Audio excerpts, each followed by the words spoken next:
مش طعمه سندويشه الهوت دوج اللي الواحد متعود عليها. بتمسكها هيك بتطويها بتصير زي السفينه وبسم الله. اذا هاي برجر شوارع في امريكا يا زلمه كيف الواحد بده ياكل في المطاعم الثانيه؟ لا خلينا نكمل بعدين نحكي. انا اتلغوص طلع ايدي كيف صارت. بس ما فيش ممبار حواوشي. ده في مصر.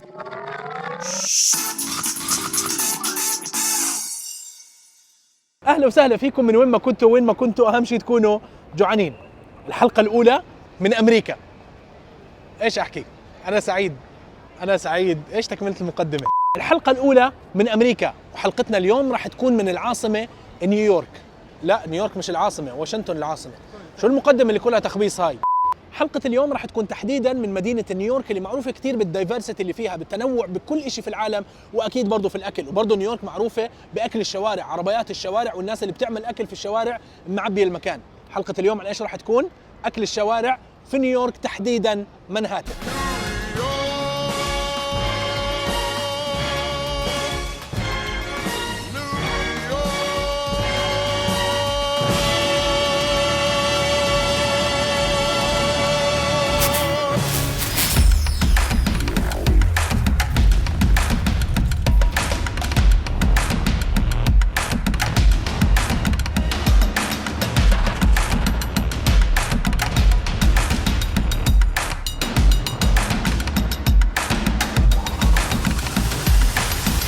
أول شغلة في حلقة اليوم أكيد راح تكون الفطور. لما نحكي فطور في نيويورك أكيد بنحكي عن بيجلز وقهوة. كيف نوصل لأحسن بيجلز وأحسن قهوة بضربة واحدة؟ في مكان وفر علينا، محل اسمه بيست بيجلز أند كوفي.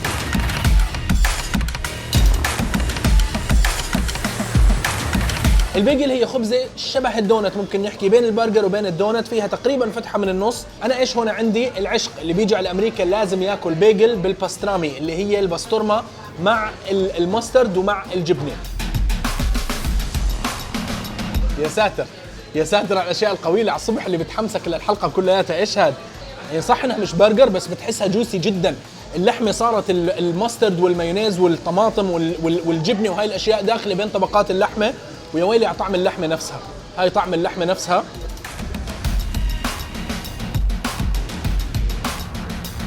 هاي الحلقات اللي الواحد من زمان كان بيستناها من زمان. واحدة لا تكفي، لا والله واحدة لا تكفي. محلانا احنا جايين هون ونطلب واحدة بس هاي الثانية قاومت حالي وما طلبت اللحمة كمان مرة، لأنه من أحلى الأفكار اللي تتسوى بالبيجل هاي اللي هي السموكت سالمون، السالمون المدخن مع جبنة الدهن مع الكريم تشيز. يا ساتر على السالمون وعلى طعمة السموكت سالمون وعلى الجبنة لما تصير على السموكت سالمون وعلى الجبنة والسموكت سالمون لما يصيروا جوا البيجل. يا اخواننا من وين هالحلقة من زمان؟ أنا سعيد، أنا والله سعيد. كم مرة بدي احكي انا سعيد في الحلقة اليوم. يلا نخلص نتحرك اليوم بسرعة. قهوة. يلا اليوم ورانا حفلة. يلا اللي بعده.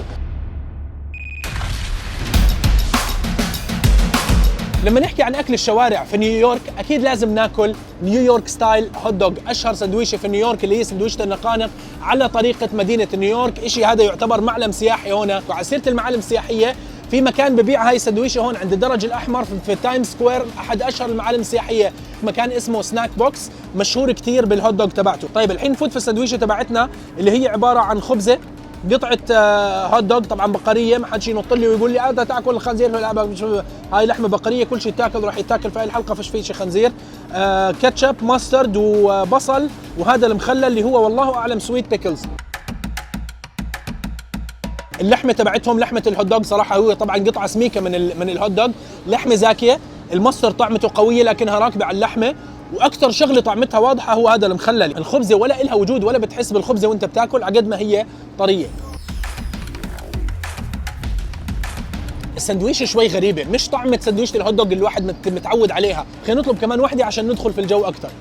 ولا اقول لكم بلاش خلص صرنا ماكلين وحده، بلاش هبل، لانه لساتنا في اول الحلقه ولسه قدامنا كثير. فخلينا نروح على اللي بعده. يلا.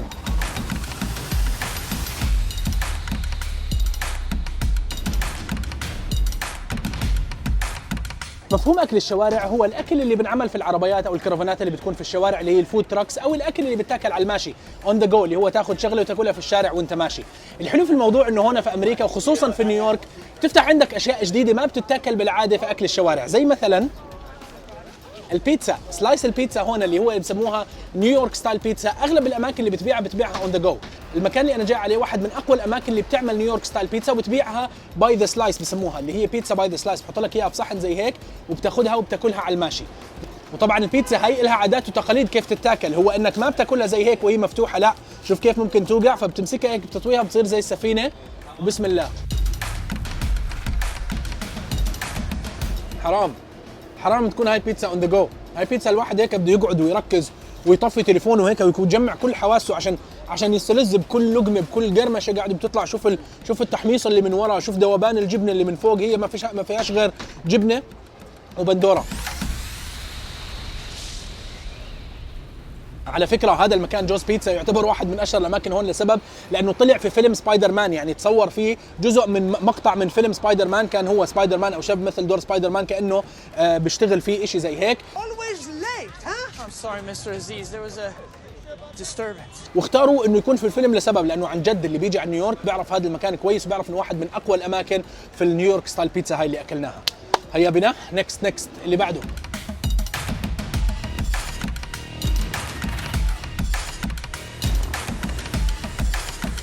من الاشياء الغريبه اللي لفتتني صراحه في شوارع نيويورك هو الانتشار الرهيب للعربيات اللي بتعمل الاكل الحلال في الشوارع. ما في شارع ما في زاويه الا في عربايه او عربايتين، ناس تعمل فلافل، ناس تعمل حمص، شاورما، مشاوي، كل الاشياء اللي بحبها قلبك. لكن احنا مش جايين عشان هاي الاشياء، جايين ناكل الاكل اللي المفروض نلاقيه في شوارع نيويورك. وايش بدنا ناكل؟ لحظه فكره فالب طلعت. المفروض انه من اكثر الاشياء اللي انتشارا وتاثيرا في الاكل الامريكي وخصوصا في اكل الشوارع هو ايش؟ الاكل المكسيكي. فخلينا نلاقي لنا عربايه تاكوز نسترجع فيها ذكريات المكسيك. A few minutes later. وجدتها زي ما توقعت، ما كانش الموضوع صعب ابدا، على طول في نص نيويورك، في نص التايم سكوير، في نص منهاتن، عربايه تاكوريا بتعمل تاكوز.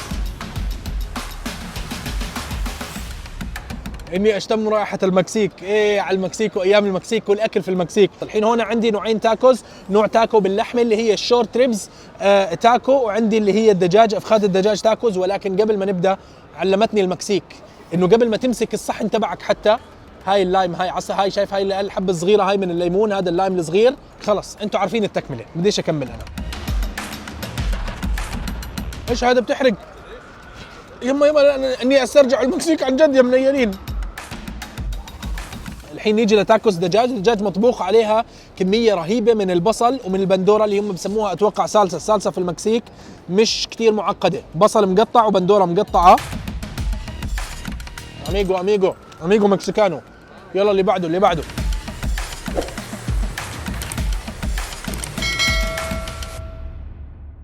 خليني احكي لكم قصه قصيره صارت معي من شوي. خلصت من الاكل المكسيكي، ضبيت اغراضي، سكرت جاكيتي، بدي اروح على المكان اللي بعديه. بطلع على يساري يا دوب على حفه المكان المكسيكي ولا لقيت مطعم بيعمل برجر.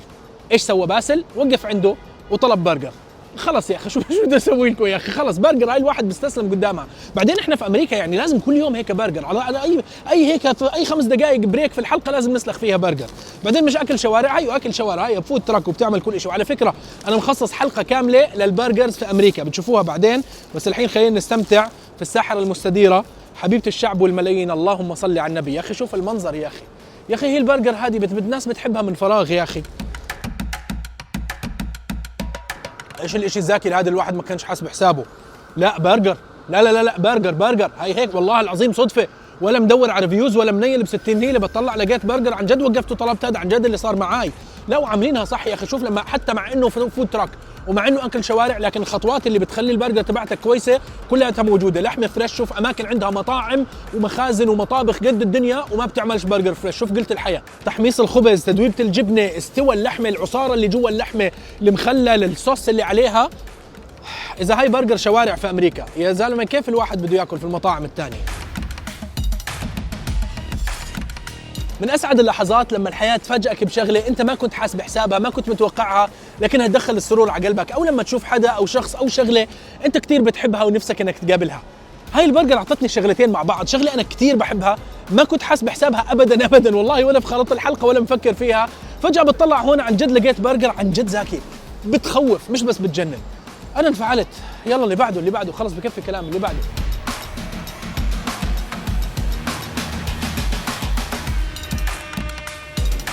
خليني اقول لكم على قصه اقصر من القصه الاولى لسه. فتت على مكان وانا ماشي عشان اقضي حاجتي، يعني الله يسلمكم. خلصت طلعت بطلع على اليسار لقيت درج، طلعت على هذا الدرج بطلع كمان مره على اليسار، والتطليع على اليسار هذا هو اللي موديني في داهيه. ايش لقيت؟ محل دونتس. ايش جبت؟ دونت. يعني الواحد يا اخوانا الحياه اقصر من ان نقاومها في موضوع الاكل هذا. خليها ماشي، خليها ماشي زي ما تيجي وقد ما نقدر ناكل. المهم الدونت اللي جبتها اسمها بوستن كريم دونت. اتوقع دونت فكرتها معروفه، بتنباع في دنك دونتس وكريسبي كريم وهاي الاماكن اللي هي دونت محشيه كريمه. شوف كميه الشوكولاته اللي عليها يا اخي، هاي الواحد كيف يمسكها هاي.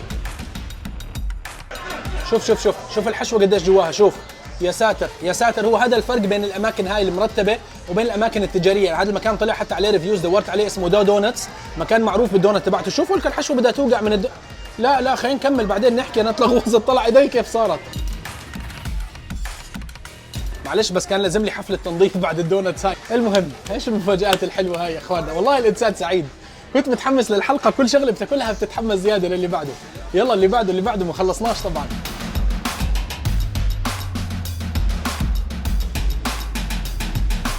الحلو في موضوع اكل الشوارع هنا في نيويورك، على قد ما الناس بتستهلك ومهتمه فيه، له صار تقييمات اونلاين وريفيوز وعلى جوجل وكل هاي الاشياء اللي بنلاقيها في المطاعم. لا هون في نيويورك حتى الفود تراكس لها تقييمات ولها مواقع بتقيم مستوى الاكل اللي فيها. ليش قاعد بحكي عن هذا الموضوع؟ لانه في وحده من التراكس هنا مشهوره كثير في نيويورك، كل المواقع اللي بتحكي عن الفود تراكس دائما بتصنفهم من افضل العربيات تاعت اكل الشوارع في نيويورك. ايش احلى شيء في القصه كلياتها؟ اصحاب هذا المكان مصريين، واسم التراك ذا حلال جايز.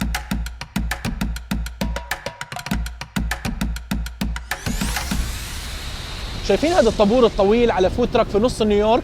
ما شاء الله هذا كلياته الطابور تبع حلال جايز. عن جد شغله تخلي الواحد كثير يتحمس للموضوع. واغلب الناس اللي بيجوا باكلوا ترى مش عرب ولا مسلمين، اغلب رواد واجانب، والناس اللي عايشه في نيويورك كلياتهم بحبوا هذا المكان. الاكل اللي بيقدموه في حلال جايز ممكن نعتبره عربي بطريقه ما، لكنه باسلوب يتناسب مع فكره اكل الشوارع ومع الستايل اللي ممكن يلبق شوي للاكل الامريكي. عندهم لحمه، عندهم دجاج، عندهم اشياء بسموها شاورما، بس مش سيخ شاورما، لا شاورما مطبوخه على الصاج محطوطه على رز. عندهم سلطات، وعندهم شغله اللي كثير مشهوره اللي هي الوايت صوص. هاي بنحط شوي من هاي الصلصه البيضاء، ولا ننسى بدنا نعيش التجربه كلها صلصه حمراء كمان، حراق. وعلى كلام الشباب حراق، رز، لحمه، دجاج، خس، صلصه بيضاء وفلفل، وبسم الله. This is actually good.